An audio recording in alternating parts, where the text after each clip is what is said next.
What is up, ladies and gentle nerds? It's your boy Graham, also known as HamHawks42 on the internet, and we are here today with another edition of Overthinking MTG, the show where I take a look at a random magic card and talk about it for a bit too long. All right, so today, let's go ahead and click on that random card button. Let's take a look at what we're talking about. And I vamp a little bit while my internet's loading. There we go. Awesome. All right, so the reason I'm chuckling, we are looking at planes. That's right. Here we are again, my friends. We have managed to land on a basic land, and I am committed to this format. Dang it. All right, so this particular planes that we are looking at is variant number 3 from the dual decks Zendikar versus Eldrazi. Cool, actually, I didn't realize that there were dual decks specifically about like the whole plane of Zendikar. That's kind of fun. And that's actually another thing that I find really cool.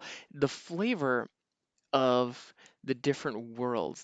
Wizards has done a phenomenal job of creating unique worlds that feel special and they have their own character in a very interesting way. And to be honest, I didn't need to read what expansion this was from to know that this particular image came from Zendikar.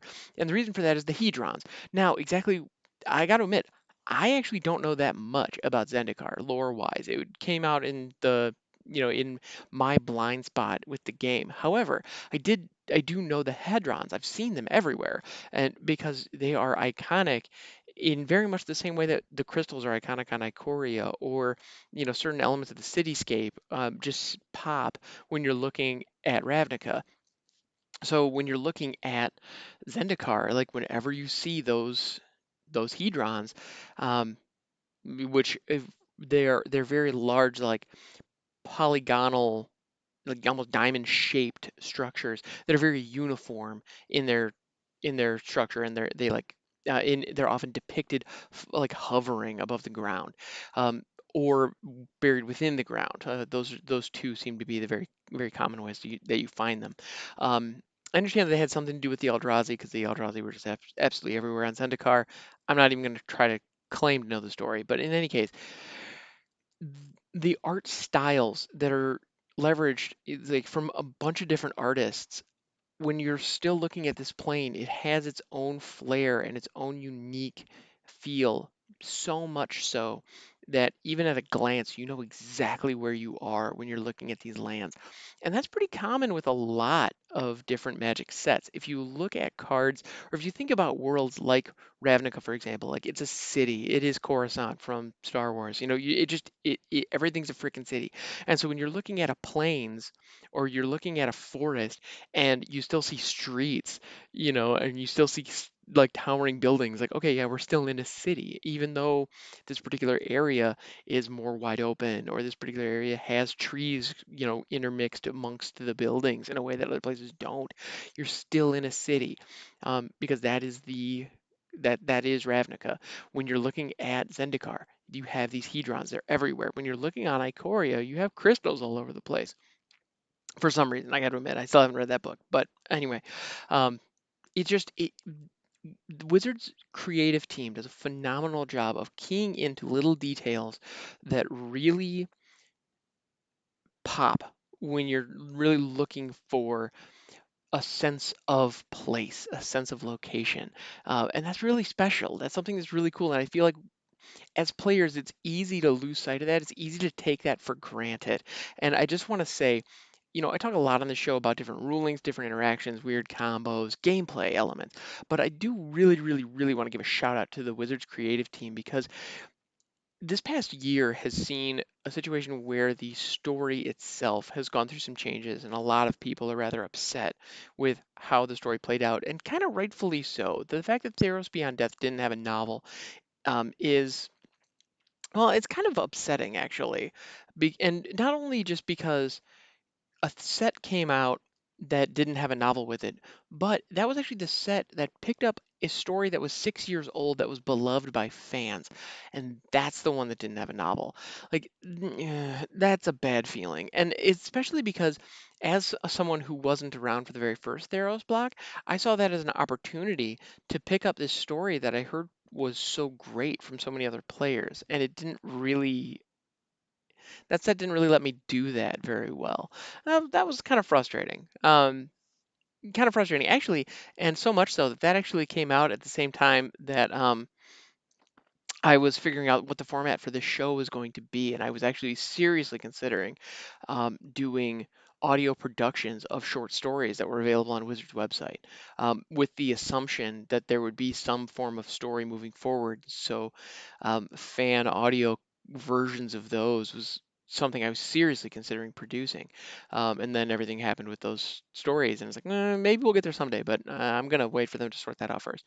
But that is all to say the creative team behind the artistic direction that is presented to the hundreds of magic artists that are producing card art is excellent. They do a phenomenal job of establishing different locations, creating a sense of scale, and creating a style for every one of those locations, and then disseminating that to the different artists in such a way that the artists get to focus on what is this particular piece supposed to show? What do I want to showcase in this piece? And then all of the extra ancillary details, like, okay, so I need to show this particular type of creature. Like, okay, well, what is the creature wearing? What is the creature surrounded by? What's in the background?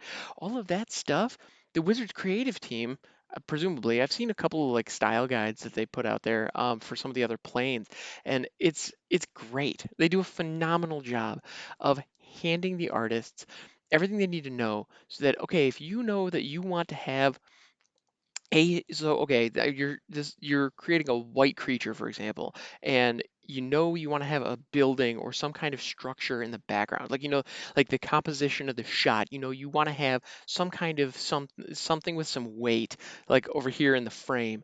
Well, here are some things that you would find on this plane that could fit in that little spot. And so it becomes really easy for the artist to just know, oh, okay, so cool, I can put a building over here. Or, oh, so maybe some sand dunes here would make sense. Or, oh, I can have one of these little like tribal things like jutting out from over here, whatever. And they have a guide for exactly what that structure could be and what it should look like. Not to mention, so the creature that you actually have, what clan are they associated with? Where do they live? And then you have an idea of, okay, what should it be wearing? If it wears clothes at all, or, what kind of um, elements would be on its body. Actually, I have to suppose that I would love to see the art direction for Ikoria. Actually, I'm going to take a look and see if that's available anywhere because with all the different like weird mutation creatures, like you can't look at something like Aven Oddity and tell me that somebody was given specific directions to make that. That had to be somebody got the name Aven Oddity and it grants flying to stuff. I don't know, figure it out. Like that had to have been what that was. It's a great piece of artwork, by the way.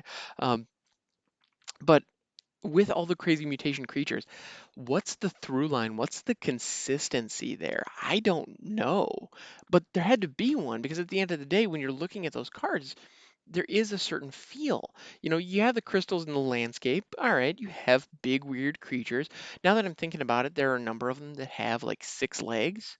Some of them have horns, some don't. Like, I'm wondering how strict the rules were around what kind of creatures to include versus, or like what kinds of features to include on the creatures versus just go crazy, because it feels like the kind of area where you could really let some artists really stretch their wings and really do some fun stuff. And I feel like they did. I feel like they did a good job of that. There's a lot of really fun, weird stuff in that set.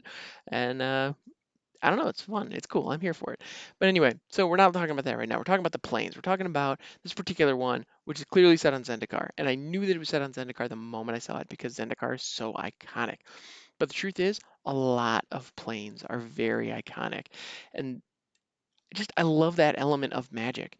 And so the other cool thing about the artwork on the basic lands being so unique from set to set, there are millions of planes in print. I personally own hundreds of them, and that's not an exaggeration. They are a free thing. They're all over the place. You could walk into a local game store, assuming that's legal in your area, and you can ask for, like, you could just ask, "Hey, does anybody have 5 planes?" And it's not even like that I could borrow for this game. It's just, hey, does anybody have any planes that they could give me? And you're probably gonna have some people who are like, yeah, sure, here you go. Like, but at the same time, Wizards still puts the time and effort into putting excellent art on the basic lands that fits the different settings. And as a result, when you're building out a deck, I don't know about you, but I always, without fail, look through my lands to find what artwork and what setting do I want to put as the foundation for this deck. That's huge. And if I don't have enough of whatever I want that thing to be, yes, I will slot in some that don't quite fit because at the end of the day, I want a functional deck. But it's an area where we get to, as players, express ourselves in a fun, unique way. If I started the game on Zendikar, this type of planes would bring back a lot of fun memories for me. Um, I did start with Onslaught, and as a result, when I look through my lands, like if I have a deck and I've built it in such a way that I know I'm going to enjoy it and I'm going to want to play with that deck a lot, and I believe I have something special, I will look through my lands and all of the I will find the cards that have the older frames on them because I love those lands. They are the ones that I used when I first started, and they've been in my collection for years. And there's a chance that some of those lands were even in the very first deck I made. And well, assuming they're forests, because it was a green deck. Because I mean, you start either in green or white, because they just make the most sense. And I started green. Um, yeah, it was mono green stompy. It's delightful, let me tell you. But anyway, so I know I'm gonna grab those old Onslaught lands. I'm gonna grab the old Odyssey lands, Invasion, all that stuff, because I love that particular style. And because it looks like an artifact of the past. I'm not here to tell you that a land from Onslaught looks better than a land from one of these dual decks or from any of the more recent sets. They don't, but they have a special place for me. And I know if I had fond memories of Zendikar, the artwork on this plane, in a way, would look like going home. And of course, I want to put that in my deck. I want to celebrate that and enjoy it. Because even when I'm just playing a basic land, I get to have a fun little feeling just by the artwork.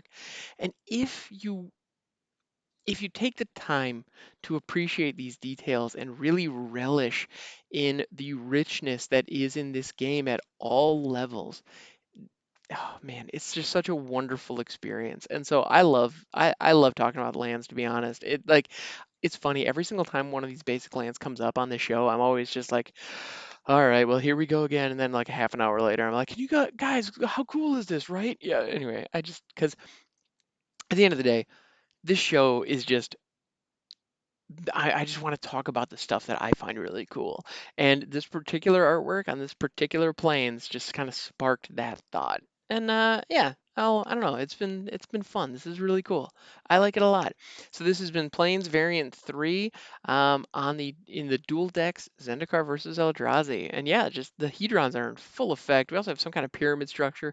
Actually, that looks like a really um, it's this guy right over here that I'm looking at. That actually looks just like a really big hedron that might be buried into the ground, actually. That's interesting. Yeah, fun stuff. So again, if you're a fan of Zendikar, this actually then it's just beautiful artwork done by Vincent Pros. It's a name I haven't heard before, but I gotta say, like I'm digging it. The use of lighting and just the composition of this painting is gorgeous. Yeah. Anyway, so this has been fun. Thanks so much, guys. I hope you have a wonderful rest of your day. I hope you're staying safe out there, and I will catch you next time.